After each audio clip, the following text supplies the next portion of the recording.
राधे राधे मेरे प्यारे भाइयों बहनों माताओं व बंधुओं। आज अधिक मास अमावस्या के दिन मैं आपके लिए लाई हूँ श्री विष्णु और लक्ष्मी जी की कथा। बंधुओं, आज अधिक मास का आखिरी दिन है।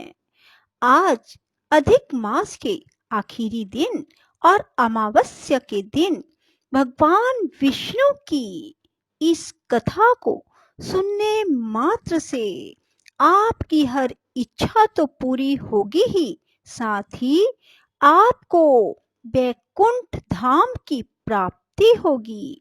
बंधुओं, यदि आपने हमारे चैनल को अब तक सब्सक्राइब नहीं किया तो जरूर करें और बेल आइकन दबाना ना भूलें, ताकि आपको हमारी आने वाली सभी वीडियोस की जानकारी सबसे पहले हो सके। बंधुओं, वीडियो को पूरी सुने। सुनने के बाद कमेंट बॉक्स में जय विष्णु भगवान, जय माँ लक्ष्मी जरूर लिखें। बोलो विष्णु भगवान की जय, लक्ष्मी माता की जय। भगवान श्री विष्णु कहते हैं, नृपश्रेष्ठ, अब मैं पुनः नैमित्तिक दान का वर्णन करता हूँ। जो सत पात्र को हाथी, घोड़ा और रथ दान करता है, वह भृत्यों सहित पुण्यमय प्रदेश का राजा होता है। राजा होने के साथ ही वह धर्मात्मा, विवेकी, बलवान, उत्तम बुद्धि से युक्त, संपूर्ण प्राणियों के लिए अजय और महान तेजस्वी होता है। महाराज, जो महान पर्व आने पर भूमि दान अथवा गोदान करता है, वह सब भोगों का अधीश्वर होता है। जो पर्व आने पर तीर्थ में गुप्त दान देता है, उसे शीघ्र ही अक्षय निधियों की प्राप्ति होती है। जो तीर्थों में महापर्व के प्राप्त होने पर ब्राह्मण को सुंदर वस्त्र और स्वर्ण का महादान देता है, उसके बहुत से सद्गुणी और वेदों के पारगामी पुत्र उत्पन्न होते हैं। वे सभी आयुष्मान, पुत्रवान, यशस्वी, पुण्य आत्मा, यज्ञ करने वाले तथा तत्वज्ञानी होते हैं। महामते, दान करने वाले को सुख, पुण्य एवं धन की प्राप्ति होती है। महाराज, कपिला गो का दान करने वाले पुरुष महान सुख भोगते हैं। ब्रह्मा की आयु पर्यंत वे भी ब्रह्मलोक में निवास करते हैं। सुशील ब्राह्मण को वस्त्र सहित स्वर्ण का दान देकर मनुष्य अग्नि के समान तेजस्वी होता है। अपनी इच्छा के अनुसार वैकुंठ धाम में निवास करता है। अब आभ्युदिक दान का वर्णन करता हूँ। नृपश्रेष्ठ, यज्ञ आदि में जो दान दिया जाता है, वह यदि शुद्ध भाव से दिया गया हो तो उससे मनुष्य की बुद्धि बढ़ती है। दाता को कभी दुख नहीं उठाना पड़ता, वह जीवन भर सुख भोगता है। मृत्यु के पश्चात दिव्य गति को प्राप्त होकर इंद्रलोक के भोगों का अनुभव करता है। इतना ही नहीं, वह 1000 कल्पों तक के लिए अपने कुल को स्वर्ग में ले जाता है। अब दूसरे प्रकार का दान बताता हूँ। शरीर को बुढ़ापे से पीड़ित क्षीण जानकर मनुष्य को दान अवश्य करना चाहिए। उसे किसी से भी आशा नहीं रखनी चाहिए। मेरे मर जाने पर ये मेरे पुत्र तथा अन्य अन्य स्वजन संबंधी बंधु बांधव कैसे रहेंगे?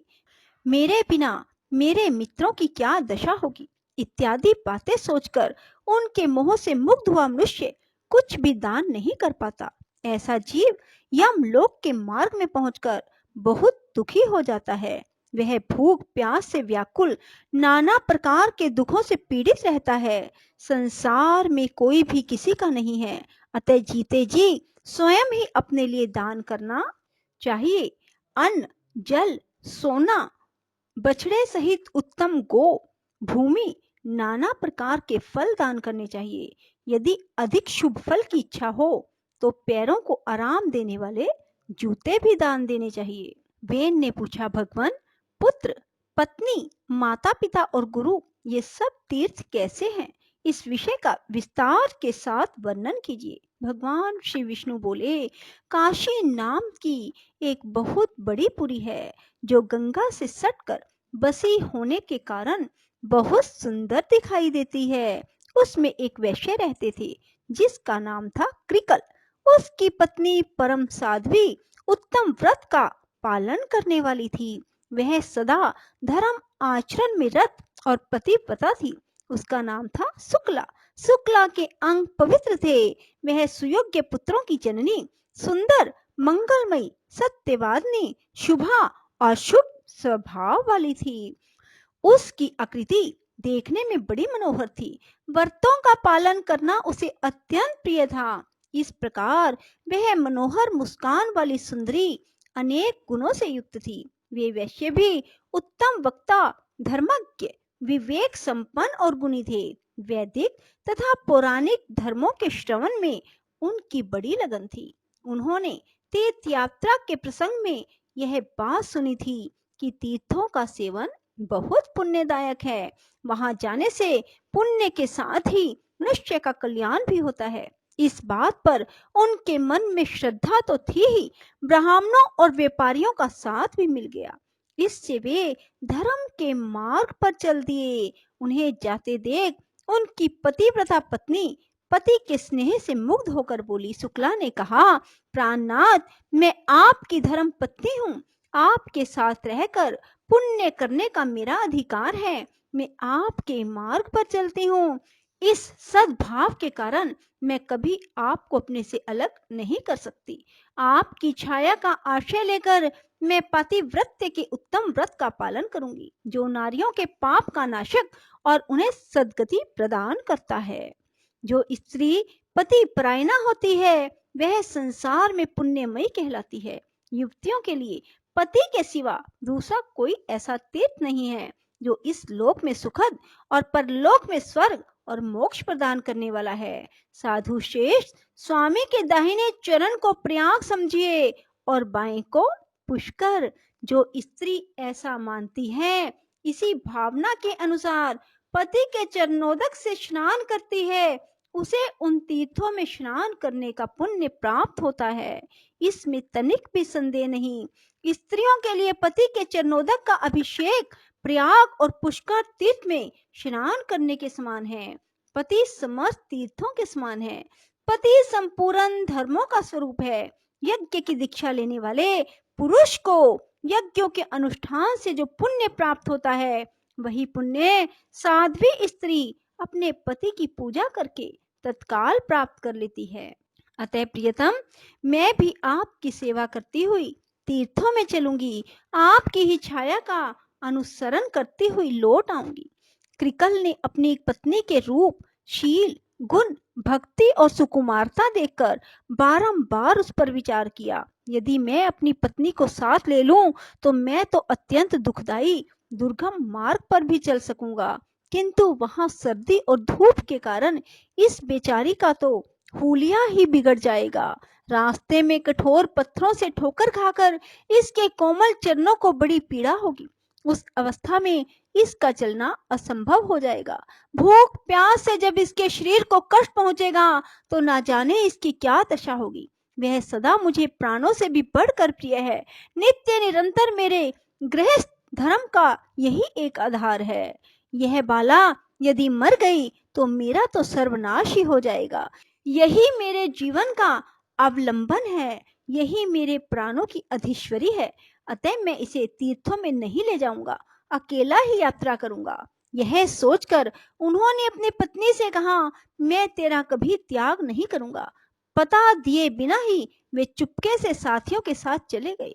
महाभाग कृकल बड़े पुण्य आत्मा थे। उनके चले जाने पर सुंदरी शुक्ला देव आराधन की बेला में पुण्यमय प्रभात के समय जब सोकर उठी, तब उसने स्वामी को घर में नहीं देखा। फिर तो वह हड़बड़ाकर उठ बैठी और अत्यंत शोक से पीड़ित होकर रोने लगी। वह बाला अपने पति के साथियों के साथ जा जाकर पूछने लगी, महाभागगण, आप लोग मेरे बंधु हैं। मेरे प्राणनाथ कृकल मुझे छोड़कर कहीं चले गए हैं। यदि आपने उन्हें देखा हो तो बताइए। जिन महात्माओं ने मेरे पुण्य आत्मा स्वामी को देखा हो, वे मुझे बताने की कृपा करें।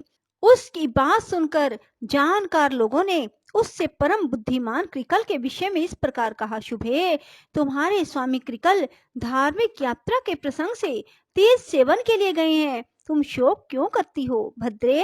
वे बड़े बड़े तीर्थों की यात्रा पूरी करके फिर लौट आएंगे। राजन, विश्वासी पुरुषों के द्वारा इस प्रकार विश्वास दिलाए जाने पर शुक्ला पुनः अपने घर में गई और करुण स्वर से फूट फूट कर रोने लगी। वह पति प्रायणा नारी थी। उसने यह निश्चय कर लिया कि जब तक मेरे स्वामी लौट कर नहीं आएंगे तब तक मैं भूमि पर चटाई बिछा कर सोऊंगी। घी, तेल, दूध, दही नहीं खाऊंगी।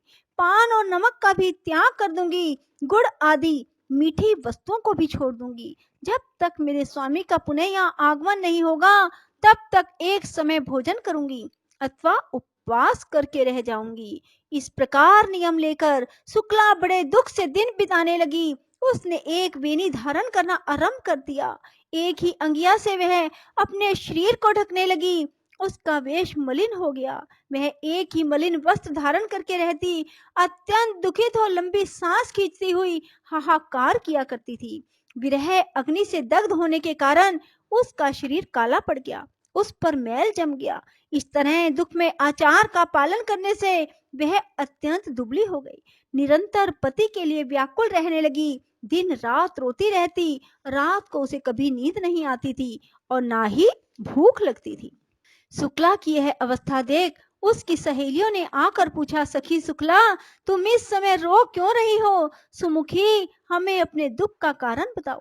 शुक्ला बोली, सखियों, मेरे धर्म परायण स्वामी मुझे छोड़कर धर्म कमाने गए हैं। मैं निर्दोष, साध्वी, सदाचार परायणा और पतिव्रता हूँ। फिर भी मेरे प्राणाधार मेरा त्याग करके तीर्थ यात्रा कर रहे हैं। इसी से मैं दुखी हूँ। उनके वियोग से मुझे बड़ी पीड़ा हो रही है। सखी, प्राण त्याग देना अच्छा है, किंतु प्राणाधार स्वामी का त्यागना कदापि अच्छा नहीं। प्रतिदिन का यह दारुण वियोग अब मुझसे नहीं सहा जाता। सखियों, यही मेरे दुख का कारण है। नित्य के विरह से ही मैं कष्ट पा रही हूँ।